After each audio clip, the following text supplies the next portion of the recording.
Hey guys, it's Laura with Stuff I Find Interesting. This is episode 58. And we got a lot going on today. Yeah, the last time I did episode 57, I had the sound messed up. So I was bopping out and explaining things with video, but there was no video to be heard because I didn't test beforehand. That's why you always test beforehand. So today we are going back to the rich at structure, and we're going to talk a little bit about China.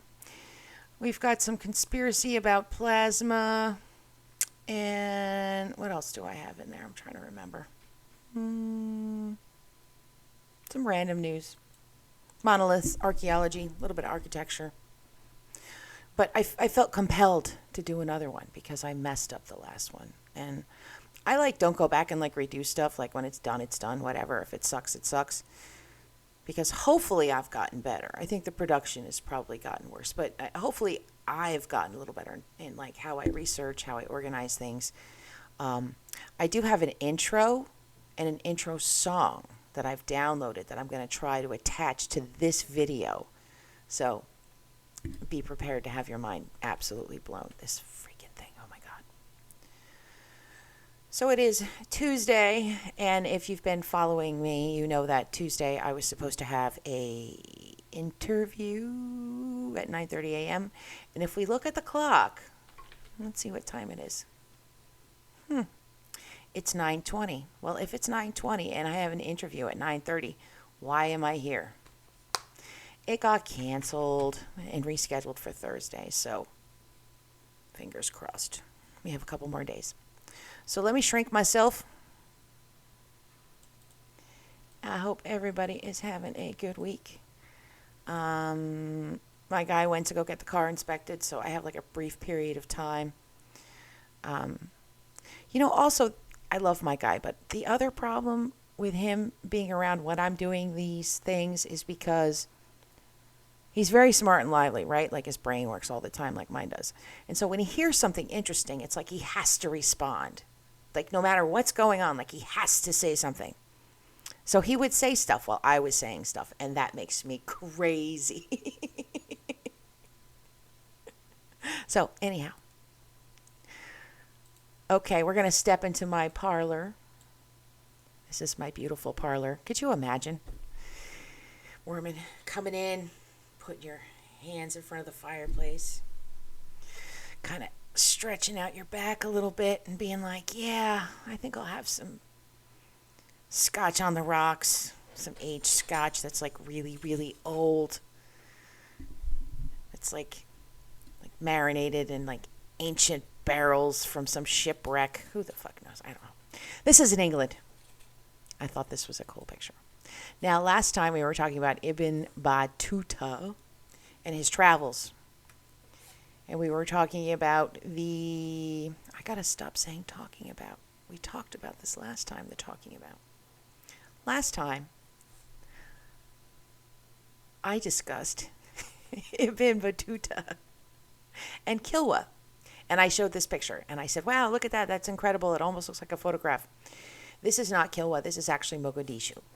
So I wanted to make sure that I'm correcting. I always try to, if I find out different information, I'm going to go back and correct myself, even if I look like a complete ass, because, I don't have money, so I got to at least try to be factual.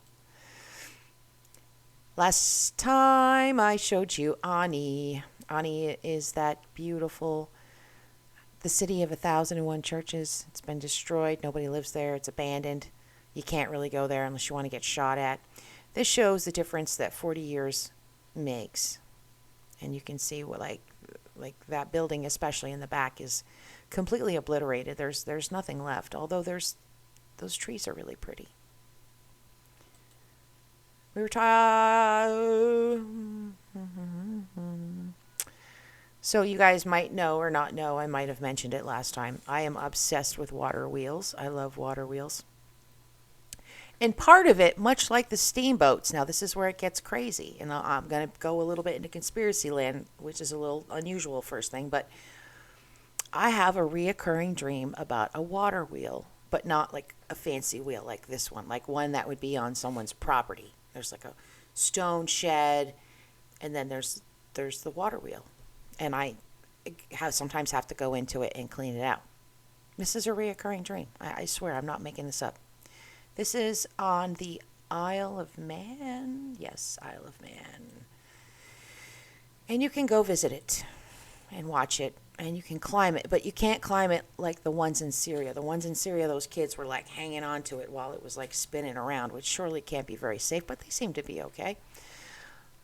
But this one, you can't do that. This is another beautiful picture from Urbex. I think I saved this because I just think I thought it was beautiful, really, is all. I don't think it was connected really to anything. But when I see amazing pictures like this, I imagine myself in them. So I imagine myself here, standing on the balcony, overlooking my property. It's a little rundown right now. We're going to come back to this place later on. This is just a photo that I thought was unique because it shows the whole town of Turku. This is it. This is the entire town of Turku. So, very small town. We're going to come back to Turku. Another great picture. Holy leaping monks, Batman. This is one of the Greek islands. I don't think it's Santorini, but it surely does look like Santorini with that whitewashed architecture and the scrubby little brush here. But I don't know if they have the super Orthodox churches. I'm sure they do. I could look it up. I'm lazy. I'm not going to do it right now. When I was looking up stuff last week for the Richat structure, I found this remarkable. It's a desert booby. It's called Devil's Mountain. I think it should be called Desert Booby. That's just my opinion. This is another one in the Western Sahara, not far from the Richat structure. And I'm not going to say what this one is, but it looks very much like female anatomy. Now, there's the stuff that has to be going on underground in order for these structures to exist. So these structures are, pushed up, right? They're igneous rock, and then there's the surrounding stuff, and it erodes away, and you're left with these big desert boobies. This one looks like a woman, kind of laying on her back. Where I live on the Hudson River, there's a rock that looks like a whale at Storm King Mountain. And every time I drive by it, which isn't frequently because I don't like going anywhere these days, but I'm working on that. Working on it. Look at how extraordinary this is. Can we enlarge this picture? I'm not sure. Oh, I got even more pictures. Okay, well, we're going to bail because we have a schedule to keep. Stochastic planet. This is an interesting thing for you to look at. It just so happens that on this particular day that I looked, it was Mauritania. I thought that was fortuitous, but probably because I was Googling Mauritania. Okay, not so fortuitous. I've been unemployed too long. This is a random spot on the planet, and then the nearest place to that spot on the planet. I'm not sure how the spots are chosen. Yeah, maybe a frog jumps around on a map or something. I don't know. Hello and welcome to my channel. I'm an independent researcher and documentarian who brings you around the world to archaeological sites of interest. Subscribe now to always get the latest. All right, I'm going to subscribe. I'm coming to you today with a very special announcement. I've returned to the Richat structure to study it. We're not going to listen to the whole thing. This is just the introduction. So this guy, he goes out there a year ago, and he has a list of things that he needs to look at for Jimmy Corsetti of Bright Insight?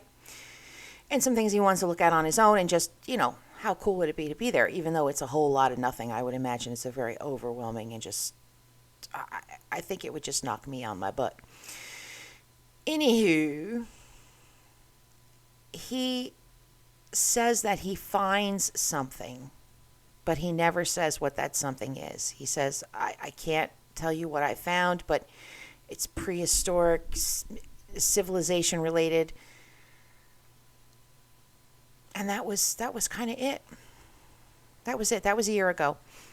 And I looked at the stuff that he has done since, and he's still traveling around and doing stuff. So in my mind, I'm thinking, okay, so he went out there, documented some things, probably had to go back to, first of all, Mauritania authorities. Like, they need to know that there's this going on, right? Like, we can't just claim it.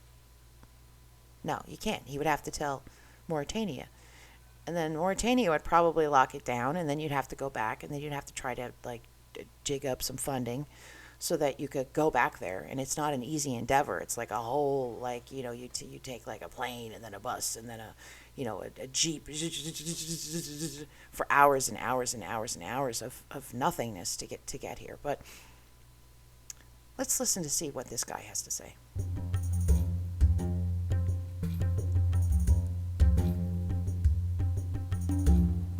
Okay, he's taking too long to talk.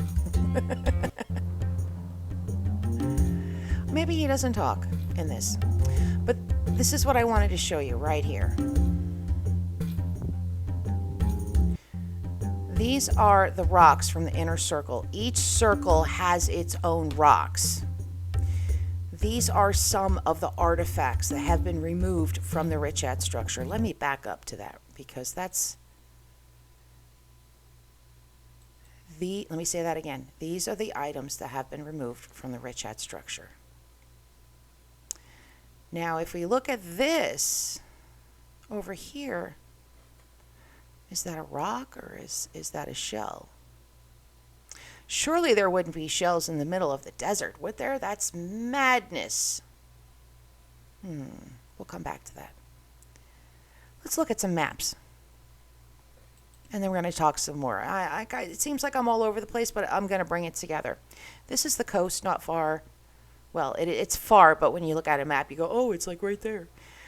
This is Arguim, which was a Portuguese fort in like the 1700s. This area was very active. There was a lot going on. Lots of trade, lots of back and forth. Caravans, just stuff was happening. And I bring that up for two reasons. Reason number one, a lot of this is now no longer there. It's like flooded. So there's no land to be like, you can't go on it. And the other reason is the desertification of the Sahara. It prohibited trade the way that it was going on, because wadis dried up, wells dried up, springs dried up, because, as you know, the Sahara used to be much more green, and there used to be much more water and trees and elephants and giraffes, and I'm getting ahead of myself. Here's another map. Let's scroll out so you can see where we are. Here we have the map of Africa, the western part. I am in the top part of the western part. I call this the nub, this little thing here. So whenever I'm looking at a map, I sort of orient myself by looking at the nub, and then I try to find 3 different parts on the map that I can recognize, like towns that I can identify in a modern map, and then I sort of try to triangulate it, because it's never right, and the names change all the time. This is a river. This river, perhaps, came all the way in. There was recently a study using a special kind of camera looking down at the Sahara Desert, and wow, would you look at that? There is a river, and another river, and another river. Exactly where the maps say there's a river, where there's no longer a river. On this map, this is Africa, so this is upside down. This would be the left, the west, northwest side of Africa, which we were just looking at. And I can't really enlarge it. Can I enlarge it? Oh, no, it's not letting me. Maybe it's in here. Here we go. There's water there. This is Mauritania, and there's water and little tiny ships painted where maybe the Richat structure is. I don't know, but let's keep talking about it. This is very exciting stuff. I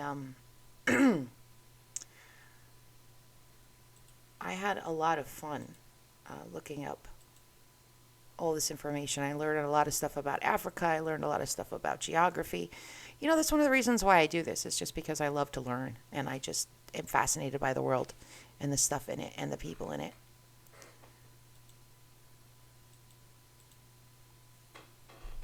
Plato's Dialogues, Part 1. When Atlantis was a archipelago.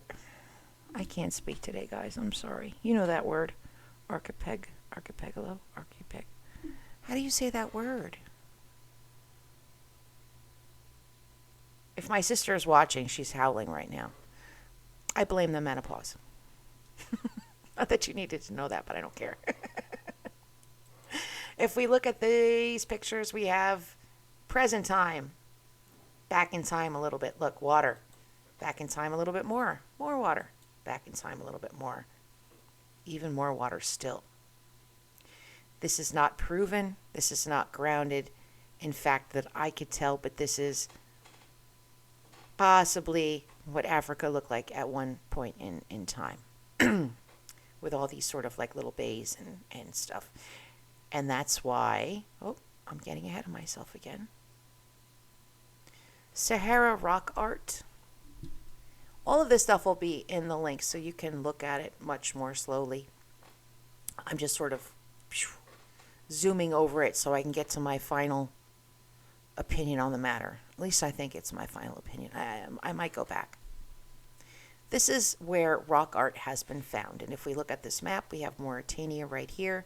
So the Richat structure would be right on the edge of the rock art. So, okay, there was rock art. If there was rock art, it indicates a society. It indicates that someone that wanted to beautify the area or impart some sort of information. It means somebody beyond just, ooh, ooh, ooh, ooh. Here we have the rock art. Let's examine 2 cave paintings of elephants in the vicinity of the Richat structure. These cave paintings are thousands of years old and no doubt date to a time when the Sahara was green. Just how far back is anyone's guess. Though the desert environment preserves the paint well, most of the paintings have deteriorated significantly over the millennia, but one has the very distinctive tail of an elephant, and both have the distinctly broad feet of elephants. Plato specifically mentions elephants residing in the land of Atlantis. One wonders why he would mention this specifically if the whole story was a parable. And so it goes on.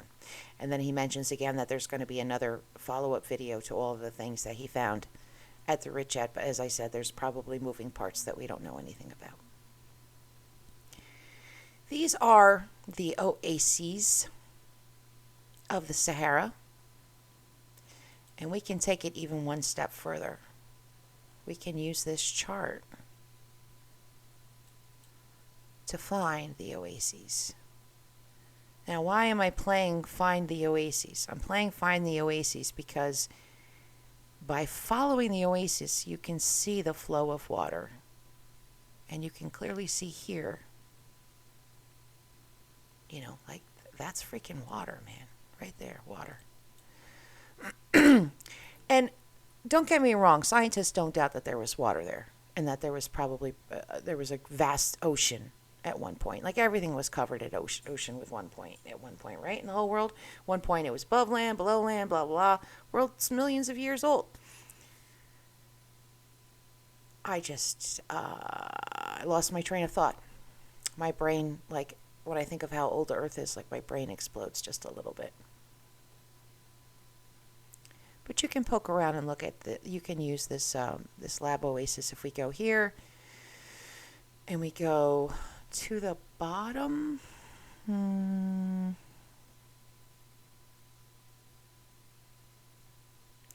I don't think I'm going to find it.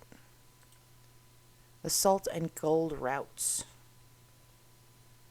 So this would have been the routes that would have been taken. people going to the Richat because of the salt. These are gueltas, which from what I got, I guess maybe a type of well, and springs from the Segueli Wadi Basin. And it has all these different wadis, and they're all in the area of the Richat. And by area, I mean roughly. These were much more plentiful in the past and had much more water. The oases were bigger oases. The wells were bigger wells. The wadis were bigger wadis. But this shows, and you can see the watermark on these rocks. This shows that there's a lot of water. This is the one, I believe, might be one of the ones that's closest. But it's very bleak looking out there. Look, there's nothing, but there is water. Here we have some more photos. This thing is unbelievable. It was probably filled all the way up to the top. Just incredible. This is, I don't know if I tried to download this or not. I don't think I was able to. I think I just have it to show you the photos of water. Now, other evidence of water. Scientist goes out to the Richat to look at the stromatolites. Oh, I remember what I was saying. The scientists don't debate that there was water in the Sahara. I think what is up for debate is the timing of the desertification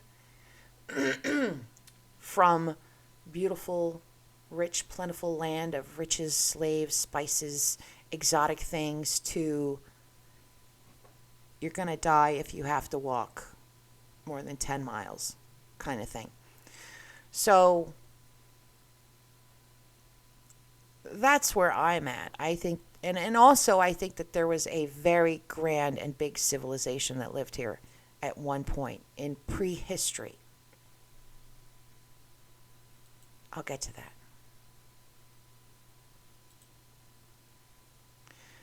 So here we're back to Mr. Promises.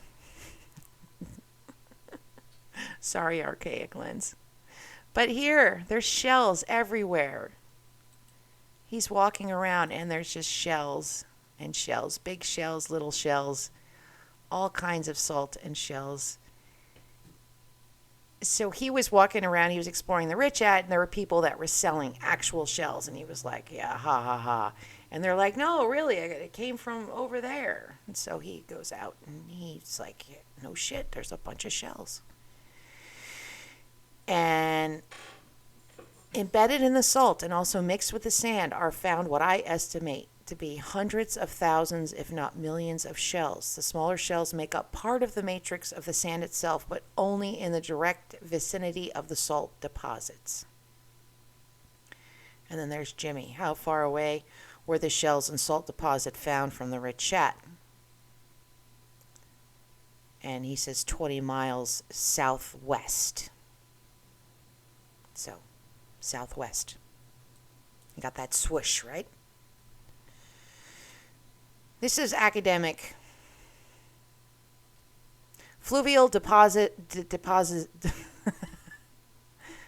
fluvial depositional systems of the African humid period, an analog for an early wet Mars in the eastern Sahara.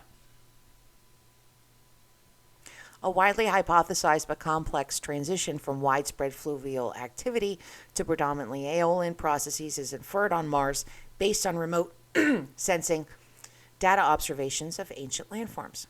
However, the lack of analysis of in situ Martian fluvial deposits hinders our understanding of the flow regime nature and sustainability of the Martian fluvial activity and the hunt for ancient life. So what are they saying? They're saying by investigating the Sahara more deeply, especially the areas where water once flowed, they can better understand what they might be seeing on Mars and what it could possibly mean.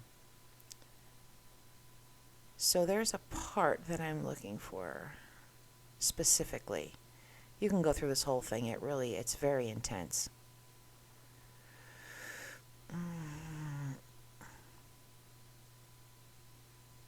course, I'm probably not going to be able to find it. I was so optimistic earlier. I was like, I'll find it. I'll find it. No, no, no, no, no, no. Good thing I can read fast. No, no. Maybe it was in the conclusions.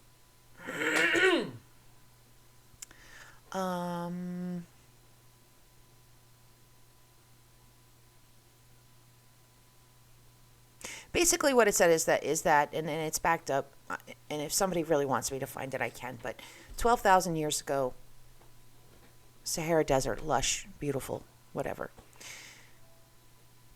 Perhaps it was as lush as recently as 3,000 years ago, which pushes the needle up. So that's why I saved this. But now I can't find it, which reduces the impact of me finding it. I was doing really good, though, wasn't I? Okay, we're almost done with the Rishat.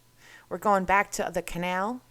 Remember our canal system here? And if we follow this, we can see it. We talk about those alluvial fans. Here we've got one. Well, that's the alluvial fans. Here we have what looks to be, see, it stops here, and then we've got an old riverbed. Possible structures. I was looking up like what to look for, like if things are buried in the desert, like there's buildings in the Sahara and the sand blows over it, does that change the way the sand looks from the air? And the answer is yes, it can change how things are seen from the air. And that's how you can identify, Okay. This is at the end of our little canal thing, and it's Sibyl. And if I click on it, it says drinking water. Now, I tried to Google Sibyl. I didn't get a whole lot of information. I didn't really get very far. And I couldn't help but notice that this part of the map is not as legible as some of the other parts. I would love to know how they do that, like how that's all done with Google Earth. Like, okay, no, we have to black this out or black that out, or we can't show that, or like, how does that work? That could be like a whole episode, right? Now, this is the area. It's postulated in one of the texts that I threw out at you, that this area in here is where the people lived. And if we go in, see, blurry, can't see much of anything. I mean, it's pretty miraculous. I can see anything at all, quite honestly. This is amazing. It still bugs me out that I can jump on my computer and scroll in and look at a place in Africa and maybe even see somebody's house. Like, oh, look, there's their house. Like, what's that? That's covered up. Right? That doesn't... is that a natural transition? It's very weird. So to follow up for your own edification, we have Sahara Overland, a wonderful blog, lots of great information. The Radical, ancient canals and farms found in the eye of Sahara build the case that this is Atlantis. So this is someone who is saying that this is Atlantis. And then we have 20 hours on the iron ore train. So you can travel on the iron ore train for free. You just have to be able to jump on and jump off and, not get yourself deaded. So, in conclusion, I believe that the Richat structure has been an area that is much livelier than the archaeological record gives it credit for. And not only was it much livelier, that perhaps the society that lived there was much more technologically advanced than we think. And going back to what I think, because I always like talking about what I think. Perhaps the reason why there's so many monoliths and you can't find like plastics and stuff like that is because maybe that's already been tried And it's not a sustainable way of life, right? We're already looking at problems within our own economy, infrastructure, all of that stuff because of our consumables. So maybe the simpler way of life was deliberately chosen because we're facing a dead end if we keep living the way we're living. I would really miss my video games, though. I won't lie. Kumba Saleh. This is an imaginary mosque built out of Legos. Yeah, I'm not kidding you. I'm not talking about it and doing it enough justice. This thing is incredible. Let me show you better photos.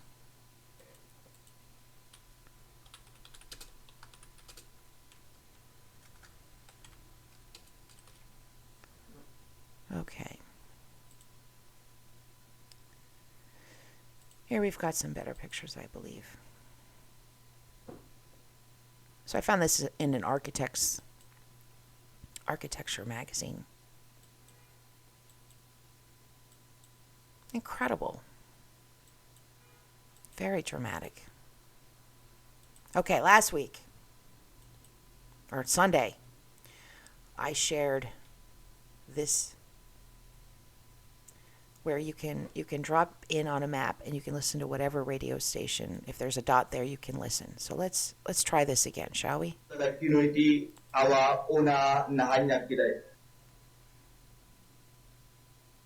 Nothing there. Let's go here. Failed to load audio. Huh.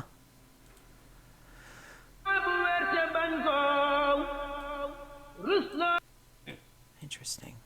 loolu nu la fa neex duggee fa waaye bu dee kër gi amul salle de bain dafa am toilette publique.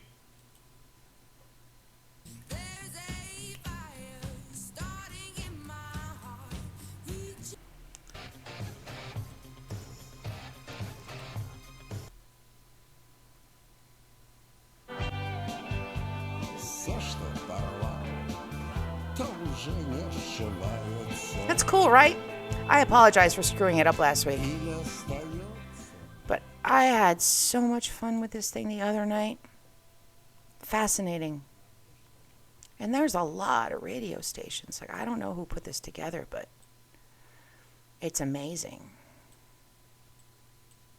Okay, one last one. Let's see what's going on in the middle of Australia, because surely the answer is not much, right?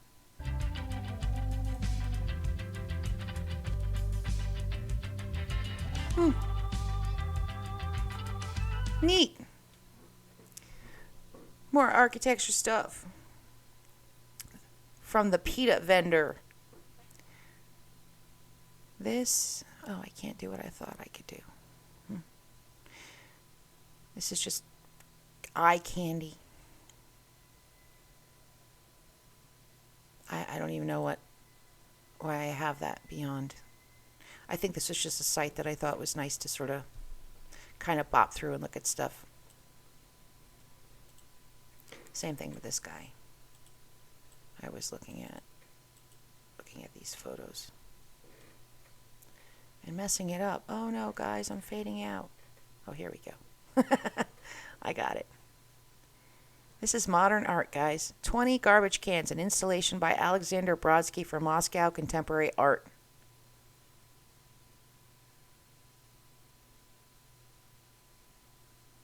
The dwelling house of Winnie the Pooh in a big modern city.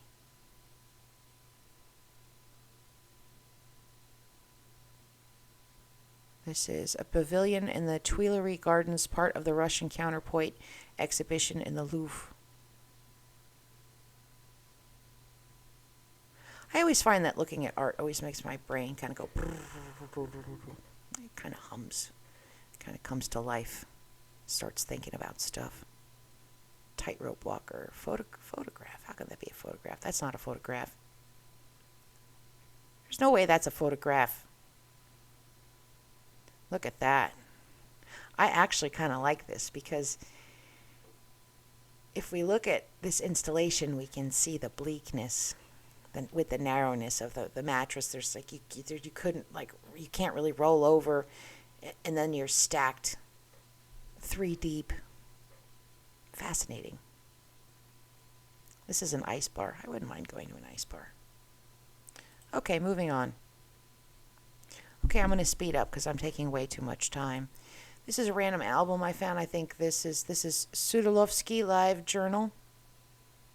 And these are incredible photographs of northern Russia. I'm not sure exactly where. Maybe the Sami people area, so that'd be like up by like Norway and stuff. But I don't know. I didn't fact check it or look it up or anything. I'm sure I could fairly easily find the costumes and then trace back where the area. Might even be one of those islands, those random Russian islands. They tend to be much more orthodox.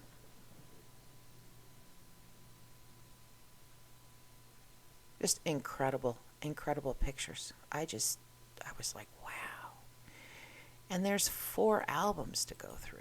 5 albums. I can't count. 1, 2, 3, 4. Look at that. That fur coat. This has to be way super far north because these people are dressed for very, very, very cold temperatures. And the structures look reinforced for the same. And it looks like they're elevated, which is what you would expect because you can't get into the permafrost. Okay. Moving on. So just a quick little aside. China, very quick. China, as you know right now, is I forget what they call it, what the initiative is, but they're looking at their history and they're saying, you know what, at one time we ruled this area. This entire area needs to come back to us, all of it, when we were at our number 1 glory heyday. And so there's a lot of stuff going on. Now, what I want to talk about specifically is Ladakh. The tensions on Indo-China border is increasing day by day. Both armies are facing eyeball to eyeball. They are backed with infantry, tanks, armored vehicles, and air defense. It is not at all a good situation to face both the militaries and combat-ready zone. So China and India are beefing, and Pakistan and India are beefing. And there's all this beefing going on. Now, if we look at the map, we can easily see why. Like, everybody's overlapped everybody else.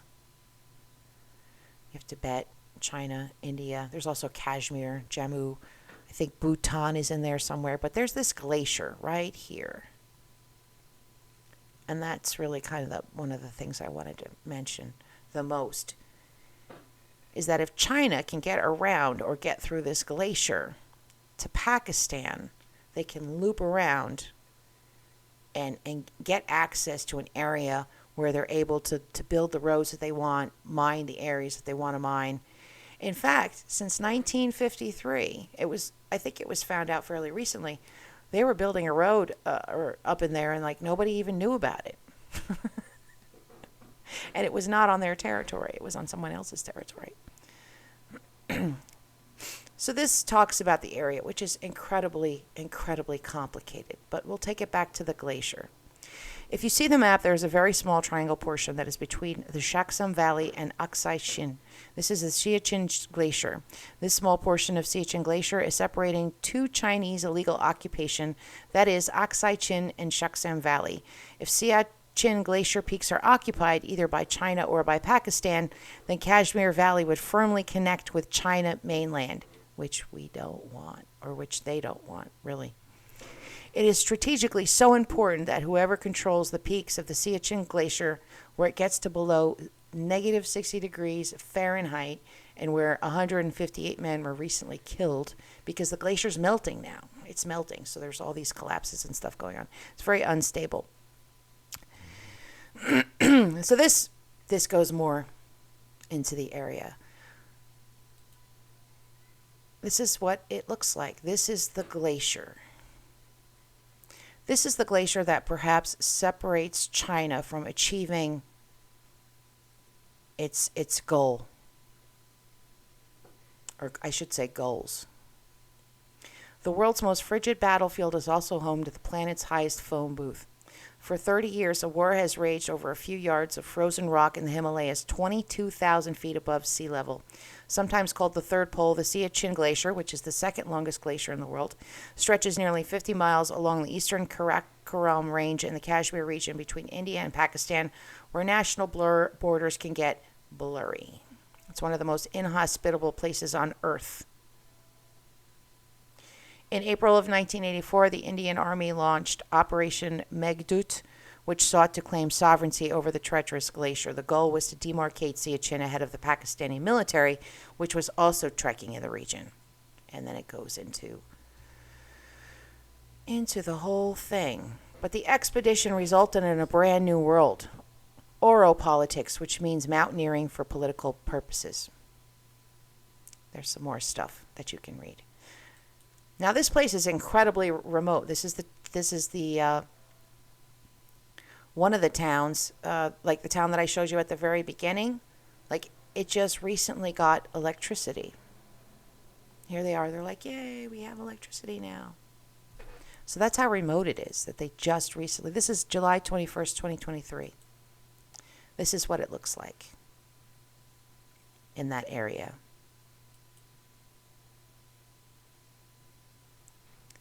Just breathtaking, right? There's no other.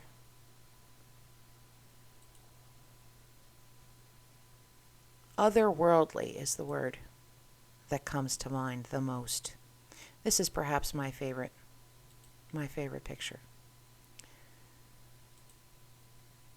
And here is something for you to read on your own time. The story of Siachen. And Siachen means the place of wild roses, which is ironic considering that there's no. Yeah. When I said it was the world's second longest glacier, it's the second largest non-polar glacier. Up at the poles, there are glaciers that are like way bigger than that. Okay, switching gears. We're heading into the end here.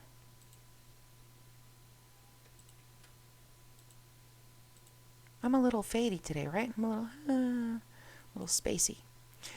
3,700-year-old red lipstick unearthed in Iran may be the oldest ever found. Here's a close-up, which has been enhanced with false colors so that the composition could be better ascertained. Hematite, braunite, quartz, galena.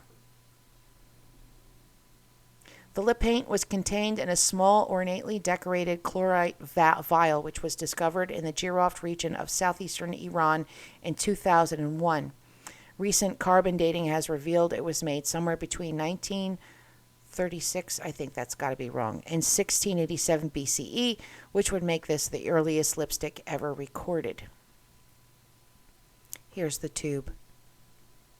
The tube that it was found in, and the composition, it was very similar to modern lipsticks. You have your minerals ground up to make your pigment, and then there's a grease or an oil or a fat or something that you can add it to. It's basically like coconut oil or olive oil. Street cat who became Polish city's top-rated tourist attraction finds new home. Poland's most famous cat, who made global headlines after becoming his city's top-rated tourist attraction, has found a new home, a new name, and a new slimmed-down figure. He is now helping the local animal shelter raise funds to look after other cats. Gesek, whose name means long-eared bat in Polish for years, lived out on box on Kozuba Street in Szczecin. He first came to wider attention in 2020 after a local news outlet covered him. There was a video, it went viral, and then people started coming there to see him. But now he's getting old, and he's starting to have problems with his joints and problems with his teeth. So it was decided that it would be best if he were to have a permanent home. And this is him now, all slimmed down from here to here. So, but they don't have their tourist attraction anymore. This is a cool site that I found. Okay, look at that picture. Ooh, I'm using my hand to cover it up. Like, that's going to work. Let me go like this. Like you're standing behind me. I'm like, ooh, you can't see that. I dingbat. Where do you think this is? Look at that. Where do you think that is? This is in Russia, of all freaking places. Russia. Russia. And then we have this map, and it has all the different monoliths on it. Like, someone put an incredible amount of work. Who is this? So we can give him the megalithic portal. About us. Well, we'll look up about him so we make sure we're supporting them properly with all this work that they've done. But there are things here that I've not seen anywhere else. Monoliths that I was not aware existed. Because why would I be aware of every single monolith that exists in Russia? Like, I wouldn't, right? So this is just a fun thing to kind of go through it. Like, let's just randomly click on this one, see what we got. So this is a carving from Novgorod, and it's an ancient carving, and it's so important that it's in a special church in a box. And in that little church temple, that's the only thing there is that little box. So it's got to be pretty important. I'm sure there's more information about that specific carving. But you can see this is very different than the dolmens and the other stuff that was on this list. Frequently about this website.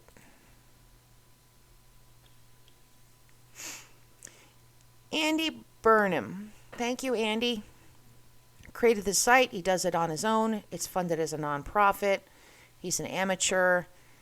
Who else contributes? How do I contribute? How long have you been doing this?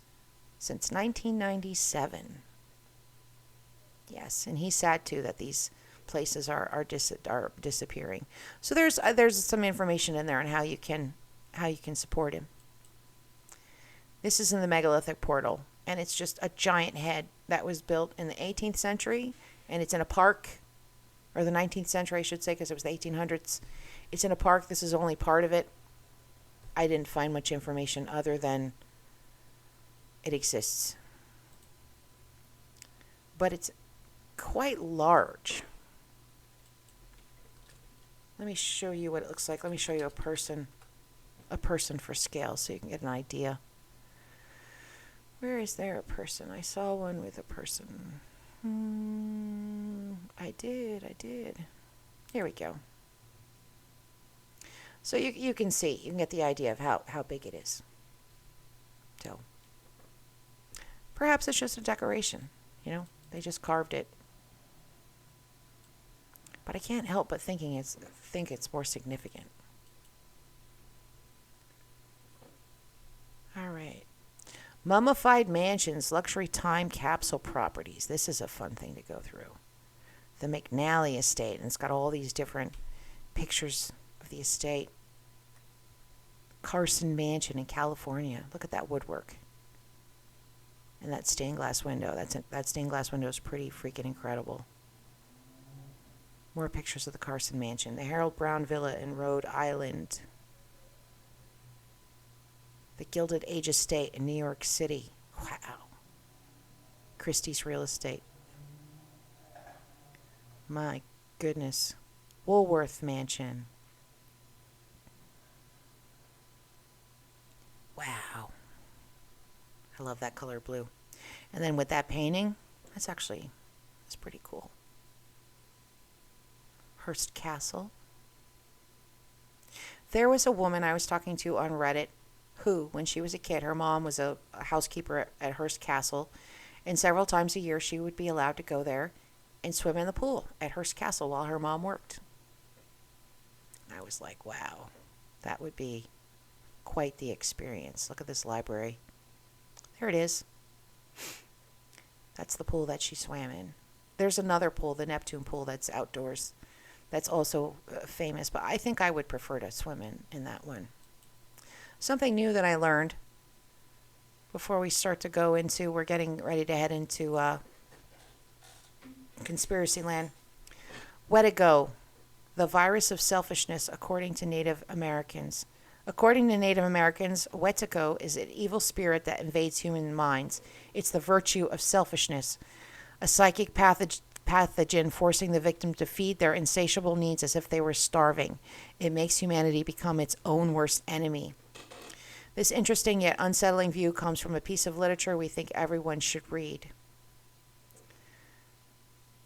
So there's Jack Forbes. He studied the Cree Indians, and he talks about this concept, which is similar to Wendigo. The mental concept they have of the white or the civilized man was that of an individual affected by the virus of selfishness. The virus led them to desire the force of nature and its resources as their own. In turn, Paul Levy explains that this very idea is the same very one that Carl Jung used to explain the concept of shadow. So it talks about the Wetigo. The evil of Wetigo has governed our world for quite some time. We give it power, we obey it, we let ourselves get carried away by it. Like Jung explained, our responsibility is to be aware of it. So the virus of selfishness. This doesn't necessarily apply so much to me or to those of you that are listening. It's like the people in power. Like, you know who I'm talking about. Okay, conspiracy time.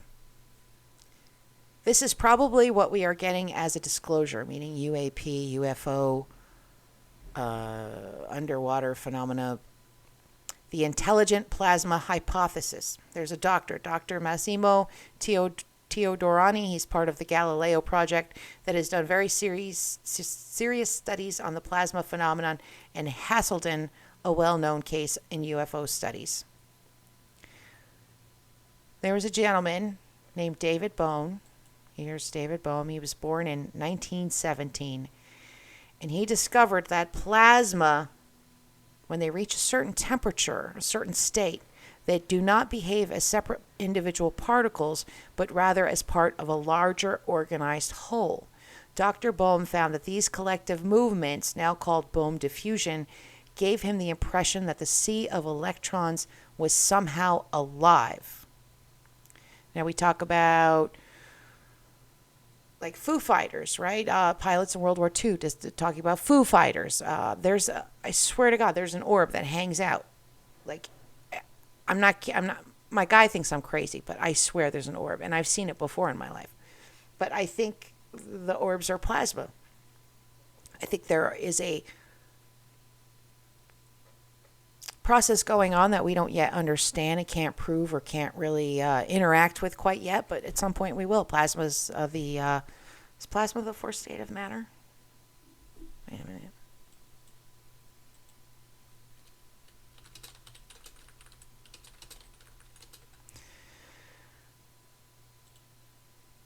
Solids, liquids, and gases, and then they keep adding more, just like we keep adding more elements to the table.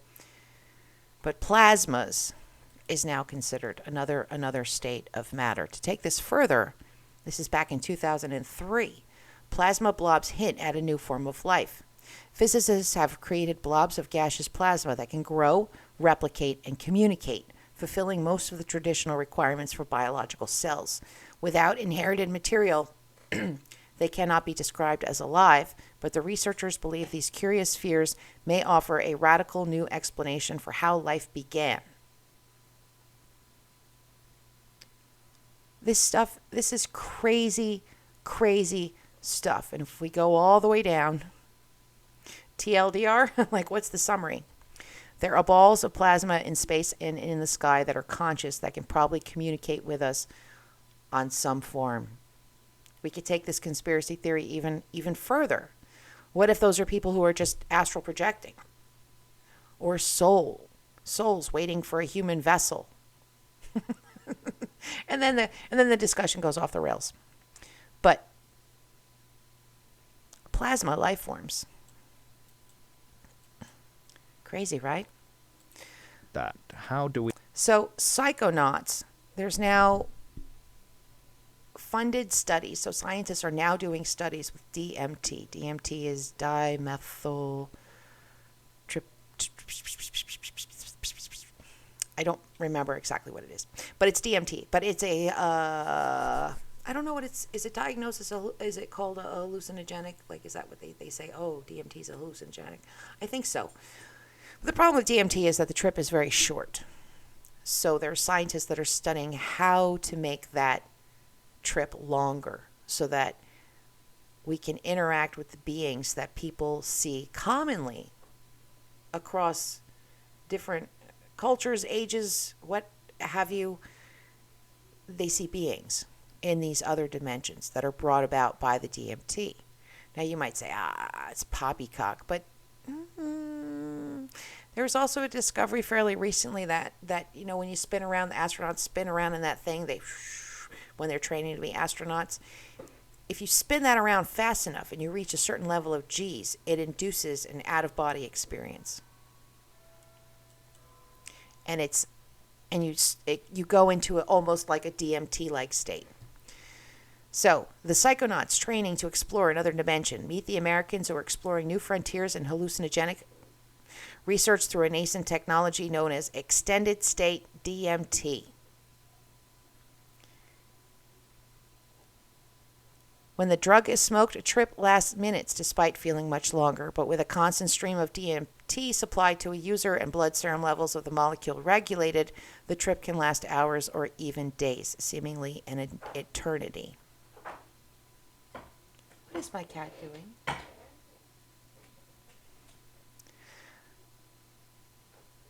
Interesting, right? That is my cat being obstinate. An extended state experience will provide a more leisurely approach to characterizing the DMT effect. It also enables a more stable and fulsome communication with the beings, meaning the otherworldly persons many trippers report meeting. He doesn't discount the scientific value of documenting these semi-mystical encounters. Strassman is aware of how this kind of talk can be perceived.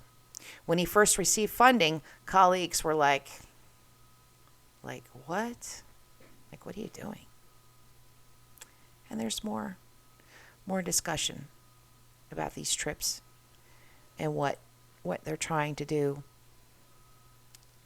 It's fascinating to think about that perhaps a chemical or being spun around really, really fast could send you into another world or another dimension. Fascinating to think about. Okay, so, I had stuff to look at, and I don't know what I did with it. Did I get rid of it? Huh. Boom, boom, boom, boom. Okay, we're going to explore Saddam Hussein's palace while we listen to this great song by Matthew May, otherwise known as Atomic.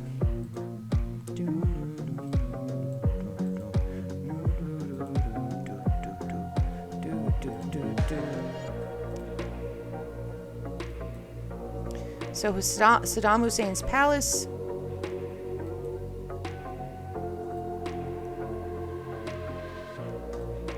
There we have some American soldiers. Wow. I wouldn't mind living there. Well, I mean, I wouldn't want to live, but in my imagination.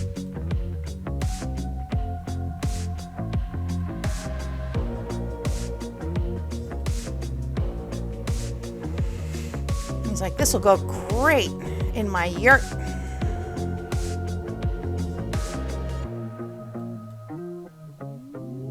Incredible. I heard stories. When I was in the Marine Corps, I heard stories from other, soldiers who had been there, because I joined right after this ended. And there was a guy who went into Saddam Hussein's palace, and he told stories about, finding gold bars, and I think there were probably some soldiers who maybe nicked a thing or two.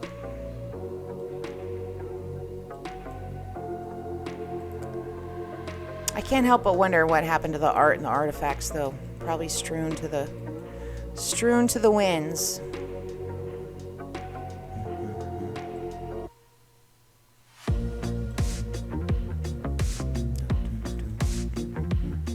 Look at that conference room.